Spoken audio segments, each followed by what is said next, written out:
behalf of everybody, I'd like to thank you for coming today. Glad to. Yeah. So we're part of, some of us here are part of the Independent Media Center here in New York. And just to get you up to speed with our mission, in general, our idea is to create a more democratic media. We feel that corporate media doesn't well represent the ideas that everybody necessarily cares about. So the idea is for the individuals of a society to become the media themselves and produce the media themselves and turn from passive consumers into active producers. And a couple issues have come up recently for us around that idea. The idea of editorial and also the idea of, well, I'll just state them both. There's the idea of editorial and what it means to have editorial control in a democratic media, and then also what the role of the individual is as a journalist. If we were professional journalists, we'd be committed to objectivity, but what does objectivity mean? Is it actually used to serve the interests of a newspaper that's trying to sell advertising to both sides of? And so, should we be objective or should we be passionate, and how do we report when we haven't been trained as journalists? Well, I think reporting when you haven't been trained as journalists is probably an advantage. I tell you a personal story, just to illustrate one of my daughters. Back when she was a college student in Berkeley, a political activist and everything, decided to make her contribution to the world. She'd be a radical journalist. So she applied to the Berkeley School of Journalism. It's actually one of the best. I asked a friend of mine, who's an old friend, who at that time was a foreign correspondent, a lead foreign correspondent for ABC News. He's since quit and discussed, but he had been for many years. I asked him what he thought about her going to journalism school. And he laughed and he said, she'll learn how to say nothing in 700 words, which is, in fact, she lasted about 2 months, and that's what she was learning, and quit. So I don't think you're missing much. I mean, you could sit in on journalism school classes if you like and see what you're missing. As far as objectivity is concerned, I think it's a wonderful thing, and I don't think journalists are trained for objectivity. They're trained to keep to the surface of events. So they're trained to, if you see something in front of you, sort of try to give an accurate description of that. But that's not objectivity. I mean, if chemists did that, you'd know nothing about chemistry. You'd know that, you mix things together and you get funny colors and that sort of thing. If you want to be objective, you have to try to find out what the truth is. And you don't find out what the truth is by looking at the surface of events. And even that's an exaggeration, because typically journalists don't look at the surface of events. One of the ways in which, if you take a look at some of the major journals, say the New York Times, you'll notice that they don't keep their correspondents in a particular place. And the reason is, if you keep them in a particular place, they start to understand what's going on. And that's called a violation of objectivity, because you're supposed to just keep to the surface of events. Well, if you just go to some place, say, Beirut, and you start to report and you sort of try to figure out what's going on, most of your information is coming from agents of one or another intelligence service who are, masquerading as, stringers or assistants or something. If you want to understand what's going on in a place, say Beirut, you have to be like Bob Fisk. You have to live there for 25 years and get into the culture and really figure out what's going on. And by the standards of corporate journalism, it's not called objectivity because it's truth. So don't confuse objectivity, what they call objectivity, with what's meant by objectivity, you say, in the natural sciences. It's not the same thing. So I don't think I think there's the real sense of objectivity you should be following. There's no point. If you want to have a passionate declaration of what you feel, it's okay. But it's a poem. If you want to enlighten people and enlighten yourself, you should be searching for objectivity. That is the truth. That doesn't mean you don't have to be passionate about it. You should be very passionate about it. But that should be an ideal. As to the matter of editorial content control, that's a really hard one. It depends. I don't think there's a general answer. In fact, I suspect, I'm sure you know better than I, that what you have to do is just find many differentiated kinds of media. I mean, if you just open up, it's as if you opened up discussion. Like take, I don't know if you came to the talk I gave the other night, but if we'd opened that up just without any control, it would have been taken over by the Spartacist League, because that's their job, to try to disrupt meetings and scream and, shout everyone else down, and people get bored and they take over. In fact, anyone who's been involved in movement organizations knows that that's a constant problem. I mean, there's always, very typically there's some cult. Actually, it often turns out to be an FBI informer, shows up in court later, who's, just very loud, aggressive, shows up all the time, is always willing to be there. I mean, talks so much, you say, all right, you do it, and they may ultimately run the thing. So you have to, and that same kind of problem will show up if you just open it up. I mean, you take a look at any forum on the internet, and they're, pretty soon they get filled with cultists.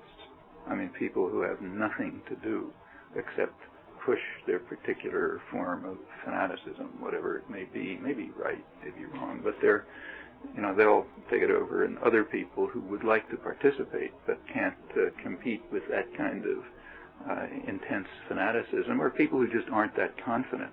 Like any serious person just isn't that confident. I mean, that's even true if you're doing quantum physics. But if you're in a forum where you're an ordinary rational person and you kind of have your opinions, but you're really not that confident about them because it's complex, and somebody over there is screaming the truth at you all day, you often just leave. And the thing can end up being in the hands of fanatic cultists. And you have to allow for that, but you don't want to allow for nothing else. And doing something else means having a degree of editorial control. And this is not just your problem; it's the problem of every activist group, and it's the problem of any public meeting.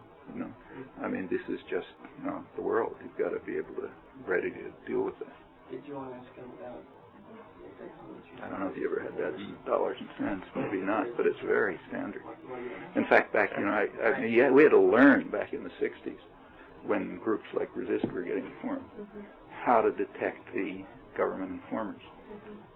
And a lot of groups didn't learn and got in trouble, because, you found that these guys they would be the ones they'd usually be the most militant. I mean, that's a good way to determine who they are in those days. How is that? How do you do that? Well, it changes in different times. I mean, these days, like take, say, the Sparks, one sentence, and you know exactly what's coming next. It's like a script. It's like a script. But that's a special thing, so you can see the one sentence if you walk across campus or you come to a meeting.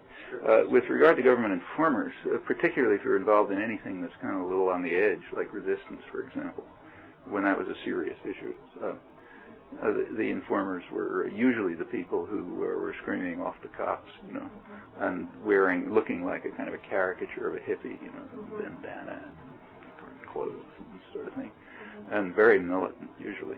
You're all a bunch of cowards. You're just kind of liberals covering up. Let's go out and kill the cops or something. Those are the guys who showed up at the meetings, at the court cases as informers. And in fact, the way to deal with it, everyone quickly learned who didn't. A lot of people got caught. The ones who didn't just used affinity groups. So, for example, when we were involved in things that were really serious, like deserters or something, we never did it in a public meeting, even a meeting of 10 people. It was always with an affinity group of 2 or 3 people who know each other.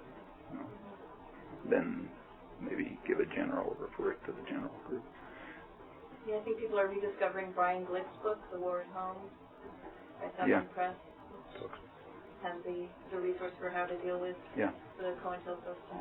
Yeah, and that's dealing with the government type disruption, which is always there, but it shows it's much more general. It can be perfectly decent people who just happen to be fanatically convinced of whatever they're convinced about, and maybe it's something reasonable, but it's with a level of fanaticism. Take, say, Kennedy assassination buffs. I mean, they're very good people. A lot of left types, left activists involved. Personally, I think it's all crazy, but maybe they're right. But the point is, it's done with a degree of fanaticism, so you can't deal with it. It's unless you want to spend your life on it.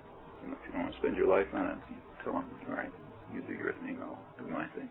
But that In the book that you co-authored with Edward Herman, The Political Economy of Human Rights, you lay out 3 kinds of bloodbaths: benign, constructive, and nefarious. Benign bloodbaths are human rights atrocities U.S. media and State Department do not care about, and you said nefarious bloodbaths are atrocities that U.S. enemy states commit, and constructive bloodbaths are atrocities that the media and State Department support. Currently, it's apparent that the 2 areas in the world where some of the worst human rights atrocities are being committed, Colombia and Israel, would seemingly aptly qualify as examples of constructive bloodbaths.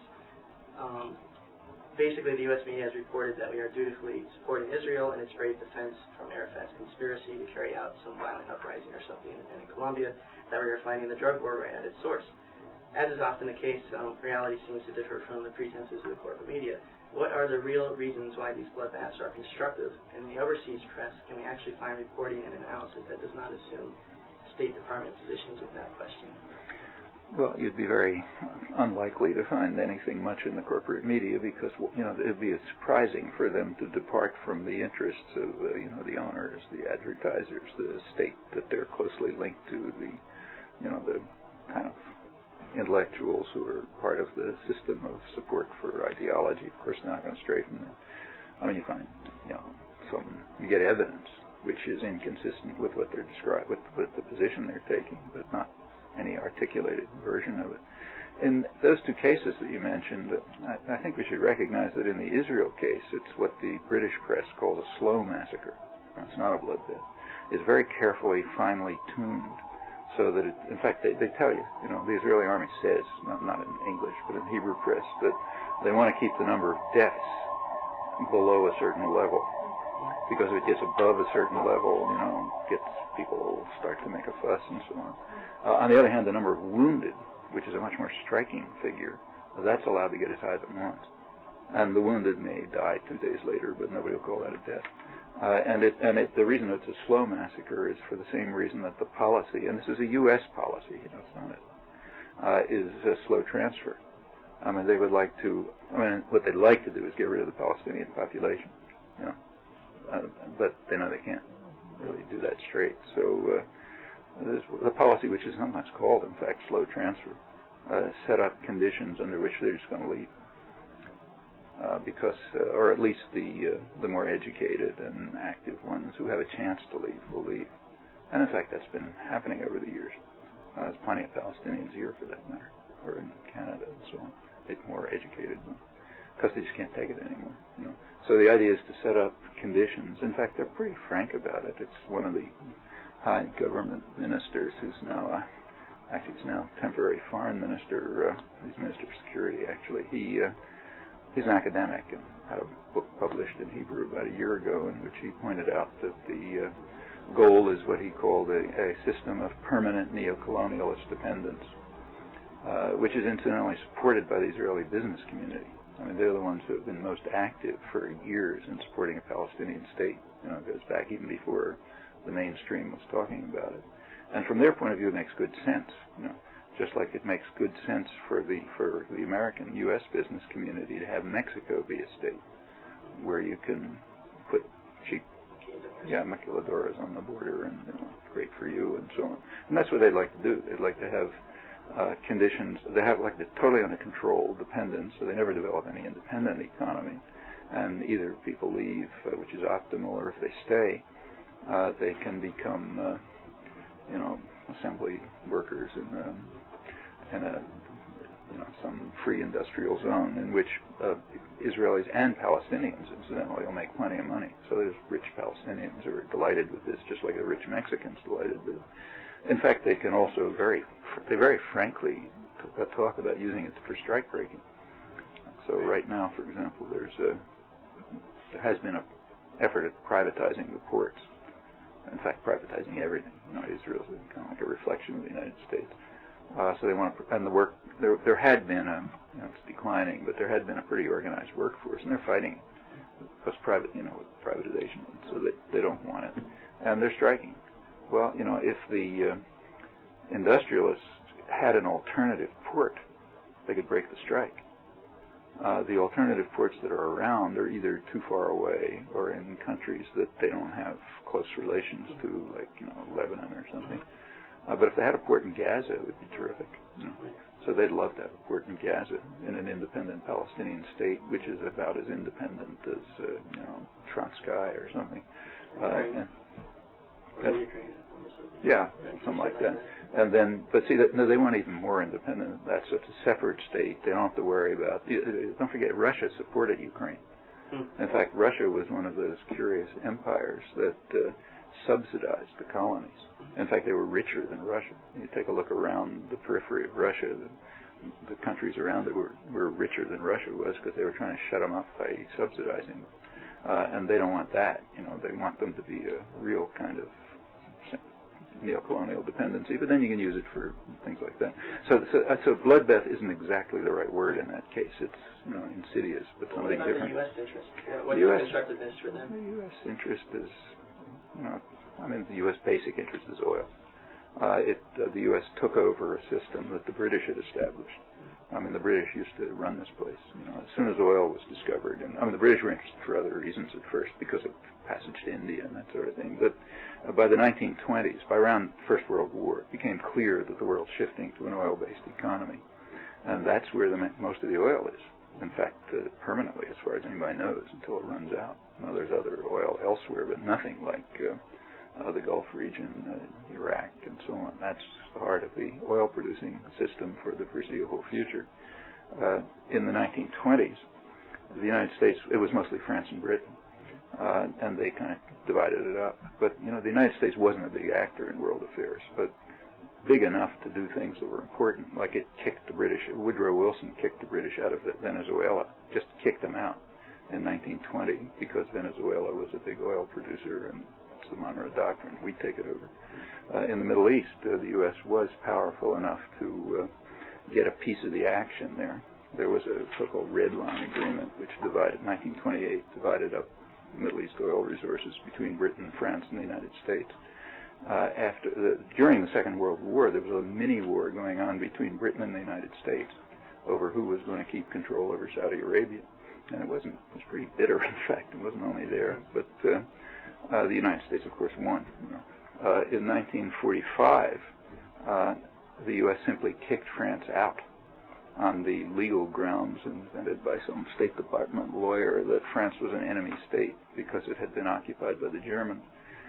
So therefore, the agreement with France was null and void, and France was kicked out. They're not very happy about it. They still don't like it. That's one of the reasons they're making fuss about Iraq. But anyhow, they were out. Britain kind of became a junior partner, which it still is, and that's the oil system. But the British structure had to be maintained. The structure that the British imposed was what they called an Arab facade, meaning weak, dependent states like, you know, principalities and so on, that would sort of be in charge of managing the system, but in the interest, but they have to be weak because the British have to make sure that they do the right thing, you know. And of course, British forces in the background in case anything goes wrong. And that's carried over. So the Arab states, the oil producers, are facades. You know, they have to be weak, but enough to sort of control things and buy off the population or repress them or something. Well, indigenous nationalism. Well, you know, any kind of nationalism is unacceptable, right. But that's all over the world. But the independent nationalism. But the problem is the Arab facade has to be defended against its own populations, and that requires, muscle. Well, the U.S. system has been, particularly since the 60s, before, but particularly since then, was explicit. It was to have what the Nixon administration called local cops on the beat, meaning peripheral states that would would protect the Arab monarchies. And the peripheral states were non-Arab. They do better in killing Arabs. So it was Turkey, which goes way back, Pakistan, Iran, which was then under the Shah, loyal ally, and Israel. Israel, Pakistan, Turkey, and Iran were in a kind of informal alliance. I mean, in the case of Israel and Iran, it was very close. It was kind of, you know, theoretically they had no relations, but practically they had very intensive relations, and it was sort of known. In fact, there was a kind of tripartite alliance between Saudi Arabia, Iran, and Israel, which was particularly striking because Saudi Arabia was technically at war with both Iran and Israel. Iran had taken over some Arab islands, and they didn't like it, and Israel, they were at war. But it was an alliance, and in fact it was pretty well known. So like Henry Jackson, who was the senator, who was the big specialist on the Middle East and oil and so on, and kind of the leading person in the Senate, he simply described it outright as a tripartite. This is our control of the oil regions is based on an alliance between friendly countries, Saudi Arabia, Israel, which has the oil, Iran, which has some oil but had a lot of muscle, and Israel, which has the muscle. And in fact, every time Israel demonstrated its military capacities, enthusiasm for it went up here. Support for Israel has nothing to do with fear about Israel. It's exactly the opposite. It has to do with admiration for its military prowess. And you can see that both in looking at military aid or just reading intellectual journals. Intellectuals get more and more excited and passionate about Israel the more it smashes people in the face. This was particularly striking in the 60s because remember what was going on. The United States was failing to suppress adequately an internal, it was invaded Vietnam and it wasn't able to crush the population. Well, Israel in 67 showed how you treat third world people properly. You really kick them in the face and beat the shit out of them. And that was very impressive. They won a lot of points for that. In fact, there were kind of jokes about let's send Moshe Dayan to Vietnam and so on. Yeah, but the thing is, it's also true of the liberal intellectuals, don't forget. Because contrary to what they say, they were mostly supportive of the war. And later they say no because it became unpopular. But at the time they supported it and were kind of upset that the U.S. wasn't succeeding in, controlling these people. And Israel did it well. And right at that point, you got the love affair began. You take a look at the left journals. Up until then, they were either not interested in Zionism or they just treated it as a joke. After that, most of them became passionate Zionists. Well, yeah, although he had. But Dissent is a good example. You take a look at the Dissent, the Social Democratic Journal. Up until 67, I think there were virtually no references to Israel, and those few were kind of contemptuous. After that, it became a darling. Well, why? They basically supported the Vietnam War, and Israel was doing it right. And also it became a weapon to beat the left. You could start beating the left over the head with not being sufficiently pro-Israel, or if you like, anti-Semitic, or Holocaust deniers, or whatever you like to make up. But it became a very useful weapon for beating the new left, which of course they hated. And it was used that way, very openly. You read op-eds in the New York Times by Irving Howe about it. He was very proud of them. And so it continued. As Israeli conquests and power increased, the alliance with the U.S. increased. By now it's much tighter. By now Israel's basically an offshore military base and an extension of U.S. military production. So it's a very tight strategic alliance. What about Colombia? Colombia is a different story. Look, in Colombia Colombia had a grotesque, first of all, a horrible history. The violence in Colombia goes back like 100 years. Around the early part of the 20th century, there was a war in which 100,000 people or so got massacred, an internal war. It's been a very repressive society. It's a rich society. It has a lot of resources, a lot of potential wealth. The wealth is very highly concentrated in a very narrow elite. There have been peasant revolutions and everything all through the century. In 1948, a sort of progressive, kind of a populist candidate was assassinated, and that set off what they call the violence, la violencia, period in which probably a couple 100,000 people were killed. By that point, the U.S. was getting involved. This is part of the whole system of controlling hemisphere. The Eisenhower administration sent arms, but it was mainly the Kennedy administration, which had, like in most areas, extended very harshly the whole counterinsurgency and repression program. And specifically in Colombia, they sent a mission to Colombia, which really one should read the report. Green Beret general or colonel, I forget, was sent down there, Yarborough, under Kennedy, and they gave him the Colombian military advice. And the advice was to use paramilitaries and to use terror against what he called known communist proponents, which in the Latin American context means anybody, peasants, human rights workers, priests, anybody who's out of line. And the Kennedy administration also provided arms and training for that, and it sort of continued. I mean, by that point there was a kind of a pact. There were two parties called the liberals and the conservatives, but it's kind of like the Democrats and the Republicans. There was a little difference between them, but and they had different bases and landlords and industrialists and stuff like that. But they made a pact to share the rule. So like they shift every year to liberal or conservative and so on. That's called a democracy here. So everybody hails it as a wonderful democracy. But most of the population is not only disenfranchised, but can't eat. I mean, they're starving. They're off. Meanwhile, U.S. Economic policies kicked in, which is extremely important. Neoliberalism didn't begin in 1980. In the 1950s, Colombia was a wheat producer.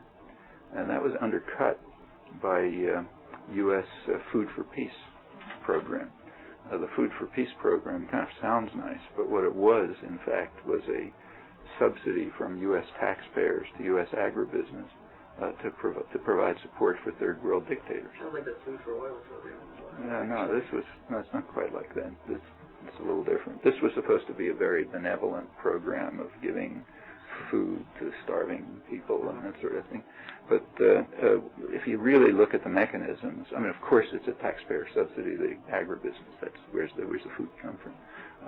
And how do you send it there? But it went to specified countries where, in fact, it was turned into what was called counterpart funds. So they got local currency, which they could use, and they very often used it for repression and military support. So they then ended up buying American arms with it. I mean, it was and what it did in Colombia, anyway, was undermine wheat production. Because, the wheat producers can't compete with free food coming from the United States, so that died. The big move was in around 1970, the non-aligned countries, by the decolonization had gotten somewhere, and the non-aligned countries were becoming a kind of a force in the world, and they organized a program which included a call for what they call a New World International Economic Order. Because around 1970, UNCTAD, the UN Agency for Trade and Development, that was set up to support this, to be the economic advisors for this. And part of it was, of course, it was just laughed at and turned down flat. But part of it was a commodity. It was a program to maintain commodities at a relatively stable level. I mean, commodity prices oscillate all over the place, and it's extremely harmful. Inside the rich countries, like, say, the United States or Europe, commodity prices like food are kept reasonably stable by huge taxpayer subsidies. So there's tens of billions of dollars given by now mostly to agribusiness to keep prices within a certain range so they don't move up and down too fast. Well, that's what the third world wanted. And what it means there is survival. I mean, if you're if you're a peasant producing coffee, and the price goes way down one year, you can't tell your children, don't bother eating this year, maybe it'll go up next year. If you're agribusiness, you can manage, you shift around your expenses or something. So, and this was, of course, killed instantly. And the effect was to drive peasants out of coffee production. In fact, then when the neoliberal policies kick in, like in Bolivia and elsewhere, they basically drive, they're all flooded with, they have to accept U.S. agricultural and European Union agricultural exports, which are all subsidized and so on. And of course, they undercut agriculture. Same thing happening in Haiti. In fact, it's happening everywhere. That's one of the reasons wages are going down in Mexico, contrary to whatever economic model predicted. Not economists who are paying attention. But if you look at the economic models, they all had nice theorems which proved that wages are going to go up. Okay, they've gone down. One reason is the models didn't take account of the fact, although plenty of economists were telling them this, that the effect of NAFTA is going to drive huge numbers of Mexicans off the farms. Where are they going to go? Okay, flood into the cities, lowers wages and stuff. But some people stay on the farms, like in Bolivia or Colombia. So what happens to them? Well, they're actually, the economists have a message. You become what's called a rational peasant. There's a whole theory of rational peasant. Rational, there's big literature about it. They probably teach it here. Rational peasants understand the market. They understand that you produce for profit and you produce for export. And of course, you want to produce for a stable market. All right, just spell that out.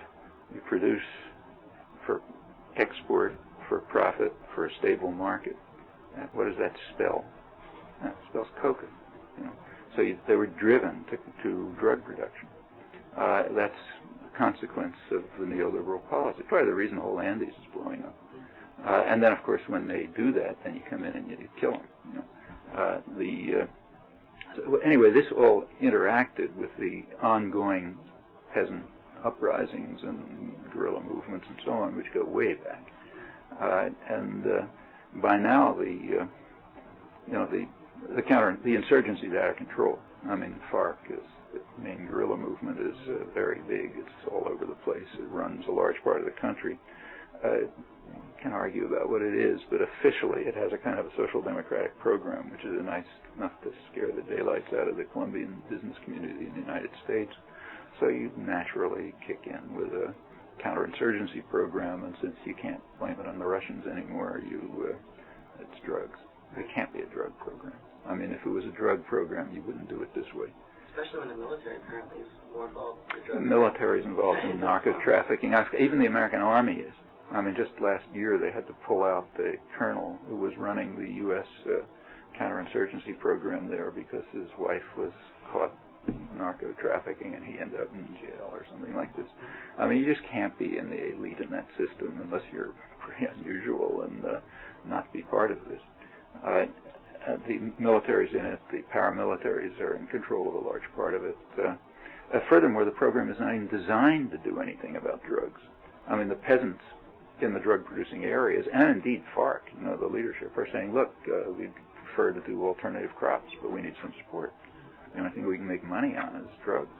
We don't want to produce drugs. Well, okay, one way to deal with that is to provide some support for alternative crop programs. The U.S. is providing nothing. It's providing some, but not in the areas of guerrilla control. In the areas of guerrilla control, not a penny goes to alternative drug programs. Apart from that, the whole thing is lunatic. I mean, like, does China have a right to bomb North Carolina? I mean, North Carolina is producing drugs which are killing tens of millions of Chinese.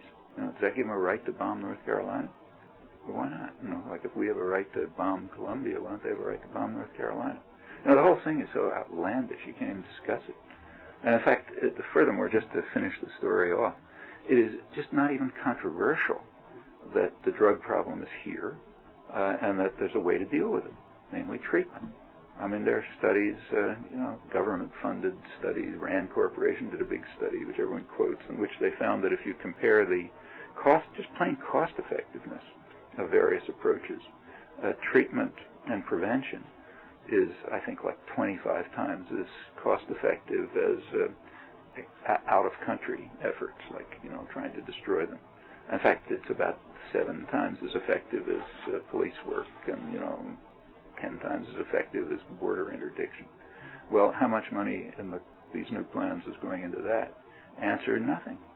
I mean, a couple of people in Congress, Nancy Pelosi and somebody else, tried to introduce a small, little tiny piece in the Colombia Plan program for prevention and treatment. No, it's killed. I mean, they're not interested in the drug problem. What they're interested in is a cover for counterinsurgency. And in fact, even if they were interested in the drug problem, the whole basis is so totally immoral. As you can see at once by asking, well, why don't we support Chinese bombing of North Carolina?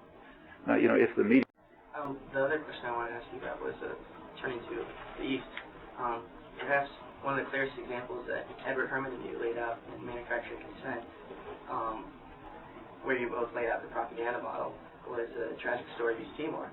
Last September, human rights activists, this is the hardworking folks in the East Timor Action Network were certainly not accustomed to the flood of coverage of the situation in Timor.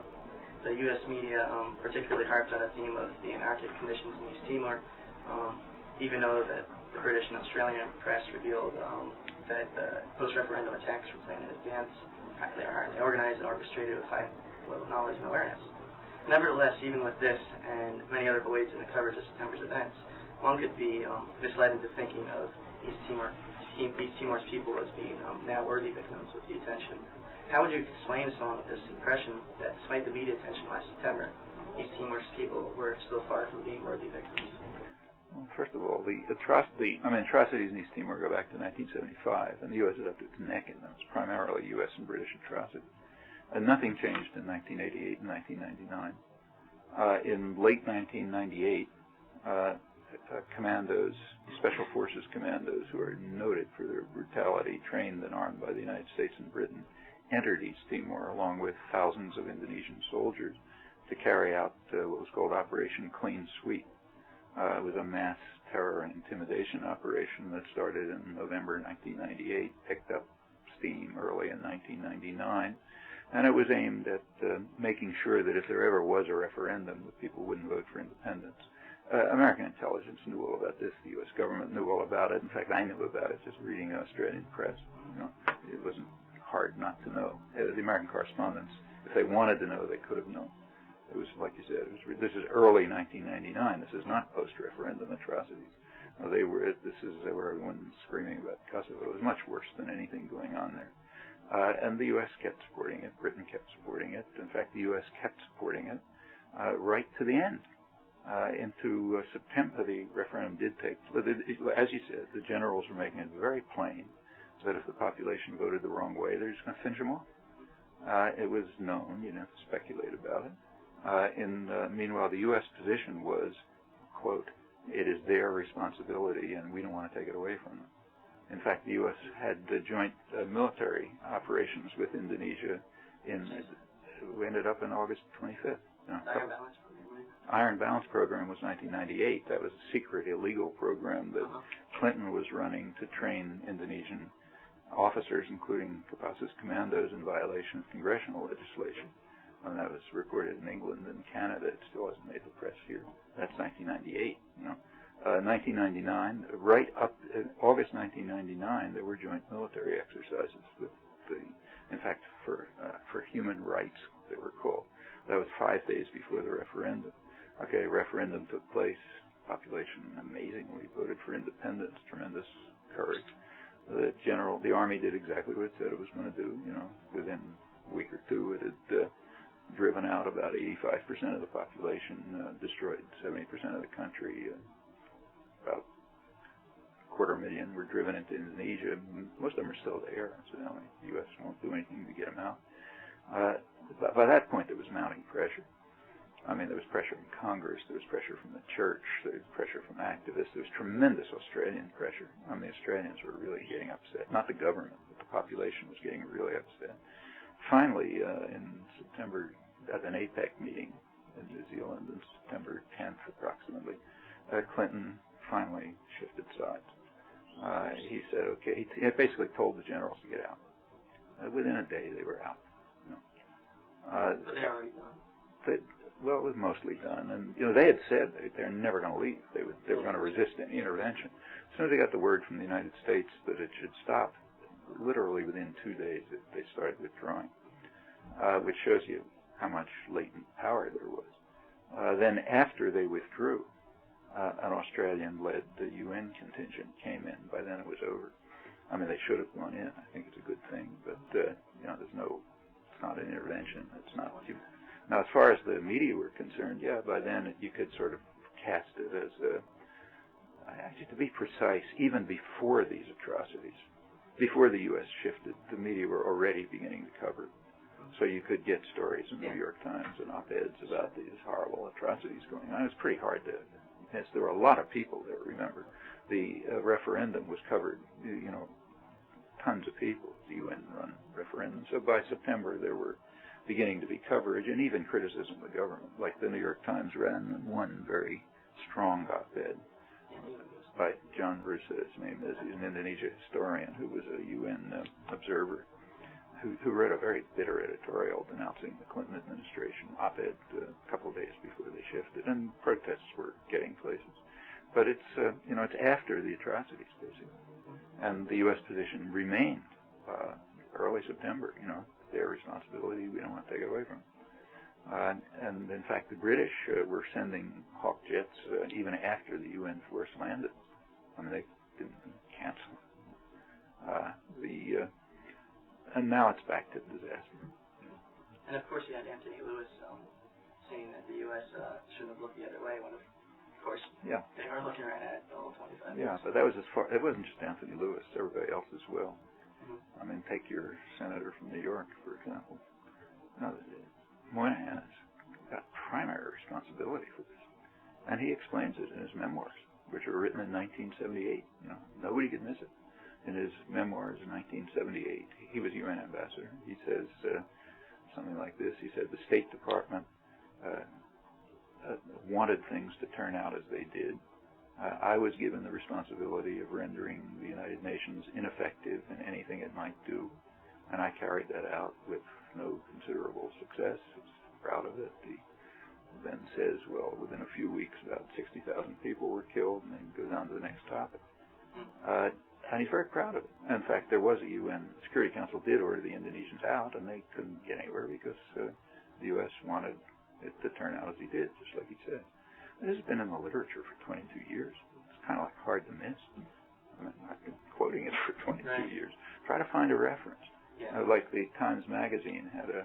Even during September, there's no reference. Just last week, Times Magazine had a cover story by Jacob Weisberg, nice liberal intellectual, on Moynihan, retiring, so big fuss.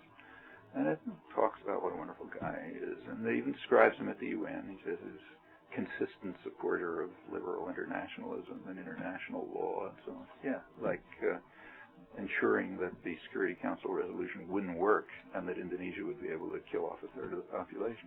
That's not mentioned. It's not mentioned by anybody. You're not allowed to mention that. What you're allowed to say is what you said, that we looked the other way or disgracefully failed to pay attention or something. Yeah, memory, all the rest. I've got a related question. Well, first of all, you mentioned the joint military operations. I was wondering what the impact of those operations has been or is currently on other parts of Indonesia. And second of all, why, considering the amount of reporting on East Timor, has there been relatively nothing said about Aceh, which is a province in Indonesia where there have been similar human rights violations and where an overwhelming majority of the population is also demanding a referendum for autonomy or independence? Well, first of all, there hasn't been a lot of coverage of East Timor. Very briefly, at the time of the referendum, when there was a big focus on it, you had a couple of weeks of reporting. That's in 25 years of massacres. And now it's pretty much gone again. But yes, there was for that brief period. And in fact, they've started reporting Aceh. The Times has had 2, I think, long articles on Aceh in the last week or 2. And Aceh is bad, but it's not East Timor. The number of people killed there is maybe 5,000 or 10,000. That's not 200,000. Yeah, okay, but it's bad, but it's proportions. Aceh is a long story, but yes, it's where a lot of the wealth of Indonesia is. A lot of the oils there, the oil companies and so on. And Indonesia doesn't want to let it go. And it's been very brutal. Most of the brutality was in the late 80s and early 90s. That's with U.S. and British support. In fact, the whole Western world was supporting it because Indonesia was, the economy was one of these Southeast Asian growing economy. What? Even Norway. Yeah, Norway, Sweden, everybody supported. But the same in East Timor. Sweden was supporting the atrocities in East Timor. In fact, if you want to know the truth, I've been involved in this for 25 years. I remember in the 70s, at international conferences, there was a very militant Swedish, nice guy, what was his name? Mats Elstrom, I think, who showed up from the Social Democratic Party. He was giving strong statements about how awful this is and so on. Around 1980, they got voted into office, and he became minister of something or other. And Sweden started sending gunboats to Indonesia and so on. I remember the East Timor Action Committee in Sweden around then published a copy of its journal and front page says, what happened to you, Matt Selstrom, or something like that. Okay, what happened is the usual thing. So when you can get, when there's money to be made out of bloodshed, you're going to find everybody involved. It sounds like Cook in Britain. It sounds like Cook in Britain. That's the foreign minister, right? Because he was criticizing. Yeah, until they got in, and then they came in with helicopters, and then they came in with a new ethical foreign policy, right, that's what they call it. which became so embarrassing because of what they've been doing that they finally dropped it. He rescinded the new ethical foreign policy officially. Yeah, but they just continued with the Thatcher program. Worse even, I think. Yeah, probably, maybe. I mean, Pilger claims there were more extensions, but whatever. It was basically an extension. On Aceh, there has been an Achenese independence movement for a long time was going for autonomy, then some called for independence, the usual thing. Suharto was extremely brutal there in the late 80s and early 90s, but he got away with it because it was supported by the West and no reporting. Now people are worried about it. Here there's a lot of concern about Indonesia. In fact, by now Indonesian-U.S. relations are very tense. In fact, they're practically declared the U.S. ambassador persona non grata because the country's sort of fallen apart, and the U.S. is kind of trying to hold it together, and it's doing it in ways that are resented by the Indonesians. And that gives an opening to start reporting atrocities, because we don't have friendly relations with Indonesia at this moment. The relations are tense. Incidentally, just a little background. The United States had absolutely nothing against breaking up Indonesia. In fact, the biggest counterinsurgency campaign in post-war history was an attempt to break up Indonesia in 1958 and split off the outer islands because there was a nationalist government that the U.S. didn't like. And it's when that didn't fail that the U.S. started supporting the generals, which led to the coup. There was a lot of talk in 1998 about excitement about how Indonesia had its first democratic election in 40 years, which was true, but nobody ever asked the obvious question. Why didn't they have a democratic election for 40 years? Well, the answer is 40 years ago the United States intervened and destroyed the democratic system. Since then they hadn't had a democratic election. And that was part of it was breaking off the islands of which Aceh is a part that have the main resources so the U.S. could control them. And it may come to that again. So yes, you're starting to get reporting about Indonesian atrocities, and I wouldn't be entirely surprised if the U.S. ends up supporting an independence movement, because so it can take over the oil without a conflict with Indonesia. It's not out of the question. The relations are conflicted at this point. So yes, there's an opening for the Times to write reports on atrocities. We wanted to get you extra copy of the newspaper we just put out. And in it, there's an article in the back about the recent uprising and change in power. So what I was wondering is, also I read the news published recently on CNET, and I was wondering what you think of Kaczynski now and whether he really actually is pro-NATO. And one of the assertions in this article is that, if he comes into coming into power, that his government will actually be made up of a lot of U.S.-backed forces. He's pretty open about what he is. It's any secret. He's a conservative nationalist. He's a nationalist. He's bitterly condemned the NATO bombing. He condemned the International Tribunal as just a farce being used to hit Yugoslavia over the head. On the other hand, he's very committed to neoliberal conservatism. So his own commitment and that of most of the people around him will be to convert Serbia into another part of the U.S.-dominated system. The main hatred of the United States for Serbia had nothing to do with crimes. There were crimes. It's nothing like crimes in plenty of other places. The main thing was they were just independent. They were not submitting to the U.S. The U.S. and Europe have somewhat different plans for the Balkans, but they share the principle that this ought to be a cheap labor, investment area. In fact, that's written into the Bosnia Accords. They have to accept harsh neoliberal principles. That's part of the Bosnia agreements. And Serbia was kind of holding out for whatever reason. Nationalism, stubbornness, whatever you think it is. And that had to be ended. Well, it'll be ended with Castaneda. But I think he's an honest guy. He's telling you exactly what he thinks. How does that relate to the people and also how that's covered in media here as being... Well, here it was covered, of course, as a great triumph of U.S. policy, but that's kind of like reflexive. On the other hand, if you read that website, I quoted some of the U.S. press, which was telling the true story, that this was, and the British press, probably all did, that this was a reflection of popular hatred of what NATO had done. And that the NATO bombing probably delayed. Had support of the people in Yugoslavia, really? Or do they support his conservative neoliberal agenda? I mean, they mainly, look, the country's a total wreck. People can't eat. They don't have any electricity. I mean, under those conditions, it's very hard to ask people, do you support neoliberal, this and that? I mean, mainly they want to get out of a miserable situation in which they're being crushed. They have been trying to get rid of Milosevic through the whole decade. There have been big popular uprisings and strikes and all sorts of things. And he was not a totalitarian dictator. He was kind of like an authoritarian crook. So all sorts of things were going on. The media were fairly open. And, even in Kosovo, the media were open. There were Albanian media calling for NATO intervention. So it was, he's not a nice guy, and it was harsh, and he's undoubtedly a gangster. But it was not anything like a totalitarian system. And they sort of managed to overthrow it. He backed off.